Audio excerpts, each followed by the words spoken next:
Hello guys, welcome to Tech Helpline channel. So today, as you can all see, we're gonna learn how to change or add location on BeReal app. Open the BeReal app, make sure you're logged in, and then you can see the profile icon at the top right corner. You need to tap on that in order to go profile.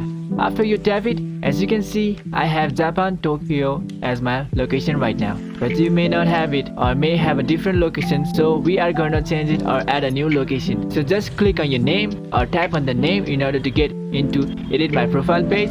Here, as you can see, at the bottom there is location, and right now it's Japan, Tokyo as my location, but I need to change it.